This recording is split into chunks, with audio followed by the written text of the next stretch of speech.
চিত মানে চৈতন্য, আনন্দ মানে নির্মল সুখ। নির্মল সুখ, নির্ভেজাল সুখ।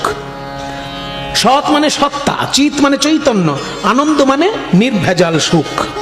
যে সুখটা ভগবানের মধ্যেই থাকে, কোনো কিছুর মধ্যে থাকে না, ভগবানের মধ্যে থাকে।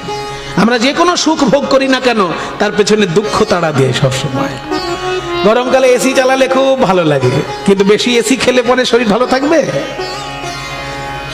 কাজেই যখনই আমি সুখ পাচ্ছি, জানবেন একটা দুঃখ কিন্তু আমাকে তাড়া দিচ্ছে, একটা কষ্ট আমার জন্য অপেক্ষা করছে। সেই জন্য যে সুখ কষ্টের কারণ, সেটাকে নির্মল সুখ বলা যাবে না, সেটা ভেজাল সুখ। আর যে সুখ কখনো কষ্টের কারণ হতে পারে না, যে সুখ শুধুই সুখ, তাকে বলে আনন্দ, সেটা ভগবানের মধ্যে থাকে।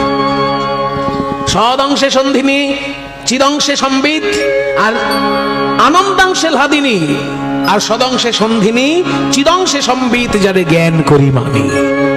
চৈতন্য চরিতামৃতে বলছে, ভগবান যদি সৎ, চিত আর আনন্দ দিয়ে তৈরি হয়, তার মধ্যে সৎ অংশ দিয়ে তৈরি হয়েছে সন্ধিনী শক্তি, চিত অংশ দিয়ে তৈরি হয়েছে চৈতন্য শক্তি বা জ্ঞান শক্তি, আর আনন্দ অংশ দিয়ে তৈরি হয়েছে লাদিনী রাধা শক্তি।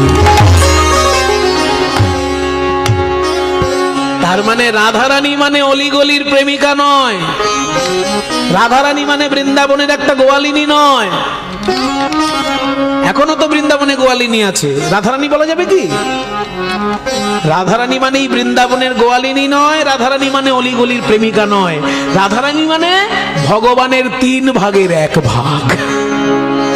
এই ব্যাপারটাকে ক্লিয়ার করুন। রাধারানী মানে ভগবানের 3 ভাগের 1 ভাগ। ভগবান তৈরি হয় 3টে জিনিস দিয়ে, সৎ দিয়ে, চিত দিয়ে, আনন্দ দিয়ে। 3টে একসঙ্গে বলে সচ্চিদানন্দ। তার মধ্যে আনন্দ অংশটার নাম রাধারানী। এইসব তত্ত্ব কথা সাধারণ মানুষ জানতো? তারা শুধু ভাবতো রাধারানী মানে ওই বৃন্দাবনের একটা প্রেমিকা, আয়ান ঘোষের বউ, কৃষ্ণের সঙ্গে লুকিয়ে লুকিয়ে কি সব গল্প গুজব করছে। কিন্তু তা নয়। রাধারানী মানে ভগবানের 3 ভাগের 1 ভাগ। এই ব্যাপারটাই আমাদের জানা ছিল না, এটা চৈতন্য মহাপ্রভু এসে জানালেন।